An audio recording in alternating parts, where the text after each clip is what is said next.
Manajer Arsenal Mikel Arteta menegaskan bahwa timnya sedang aktif mencari pemain baru di bursa transfer Januari untuk memperkuat tim. Hal ini menjadi prioritas mengingat The Gunners sedang dilanda krisis cedera, khususnya di lini serang. Arteta juga mengakui bahwa proses perekrutan pemain melibatkan berbagai pihak dan klub memiliki batasan tertentu. Meski Arteta mengaku puas dengan para pemainnya, ia tetap menekankan pentingnya memperbaiki skuad untuk tetap kompetitif. Pihak klub ingin hal yang sama, yaitu memanfaatkan setiap peluang untuk memperkuat skuad. Liverpool kembali menjadi sorotan setelah menolak tawaran sebesar 70 juta pound sterling dari Al Hilal untuk striker mereka Darwin Núñez. Keputusan The Reds ini tentu saja mengejutkan banyak pihak mengingat nilai transfer yang ditawarkan terbilang sangat tinggi. Keputusan Liverpool untuk mempertahankan Núñez menunjukkan kepercayaan klub terhadap potensi pemain Uruguay tersebut. Meskipun belum menunjukkan performa terbaiknya sejak bergabung dari Benfica, Liverpool menilai bahwa Núñez memiliki potensi yang luar biasa untuk berkembang menjadi striker kelas dunia. Dilansir dari Football Espana, Araujo bertemu dengan Deco untuk membicarakan transfernya ke Juventus. Meski demikian, Deco berkata kepada sang pemain bahwa bertahan akan menjadi opsi terbaik baginya. Entah apa yang dijanjikan Deco kepada Araujo, namun ia berhasil meyakinkan pemain belakangnya itu untuk bertahan.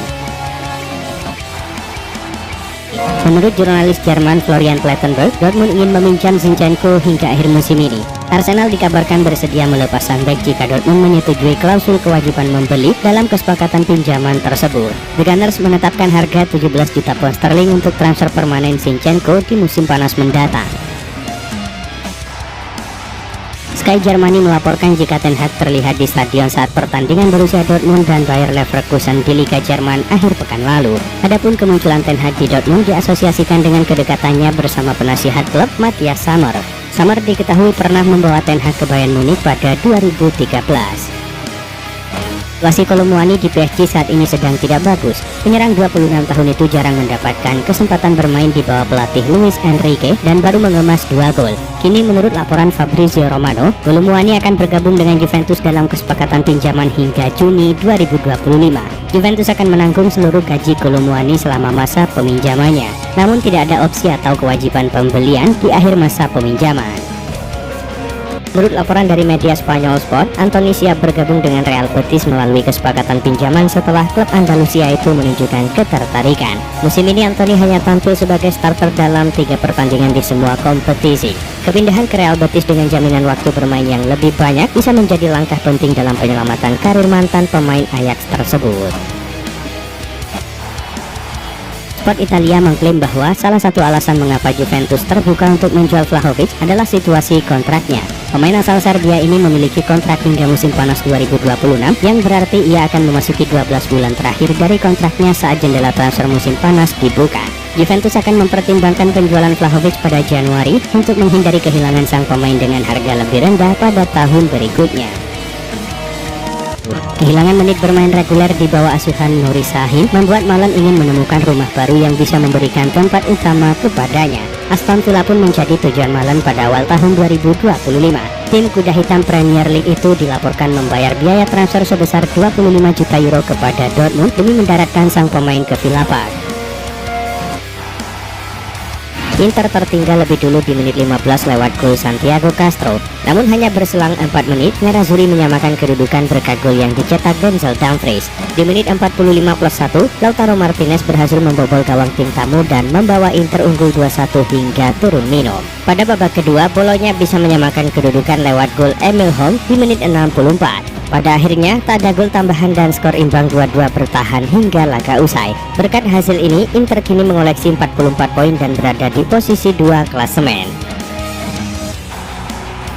Rashford telah menjajaki kemungkinan transfer ke Barcelona dan kini ada dorongan untuk merealisasikan kesepakatan tersebut. Terbaru, Presiden Barcelona Joan Laporta mengungkapkan bahwa klub telah menyelesaikan masalah keuangan mereka dan siap untuk merekrut pemain baru.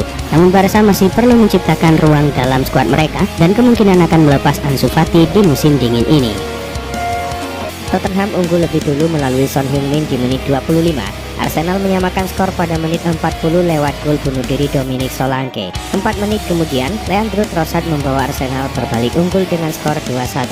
Setelah itu tak ada lagi tambahan gol tercipta dan skor 2-1 untuk kemenangan Arsenal bertahan hingga laga usai. Berkat hasil ini, Arsenal kini menempati posisi 2 klasemen dengan raihan 43 poin.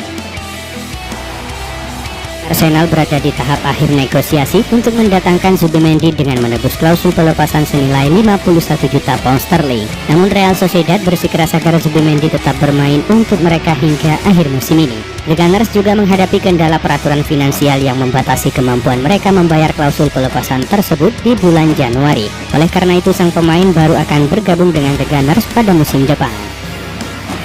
Karena tampil dominan sejak babak pertama dimulai, tuan rumah bahkan berhasil unggul lebih dulu di menit 3 lewat gol yang dicetak Gavi. Setelah itu Jules Koundé mengganggakan keunggulan Barcelona di menit 27. Koundé sempat kembali mencetak gol di penghujung babak pertama.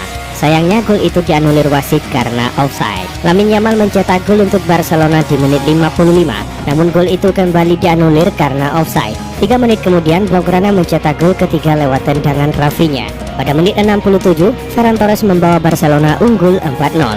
Di menit 75, Lamine Yamal berhasil mencatatkan namanya di papan skor. Pada akhirnya, gol penalti Vitor Roque di menit 84 memastikan laga berakhir dengan skor 5-1.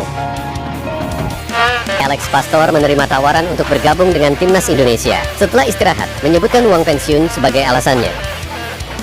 Alex Pastor, pria berusia 58 tahun, telah memutuskan untuk mengambil tantangan baru di dunia sepak bola setelah beristirahat sejenak di tanah air. Dia akan bekerja sebagai salah satu asisten pelatih, membawa semangat dan pengalaman yang luar biasa ke timnya. Sebagai seorang yang meninggalkan Almere City musim panas lalu, setelah 2,5 musim yang penuh dedikasi, Pastor kini melangkah ke timnas Indonesia untuk pertama kalinya dalam sejarah. Dengan karismanya yang tak tertandingi dan dedikasinya yang luar biasa, tantangan baru ini bukanlah halangan, melainkan kesempatan untuk membuktikan kemampuannya dan menciptakan sejarah yang tak terlupakan.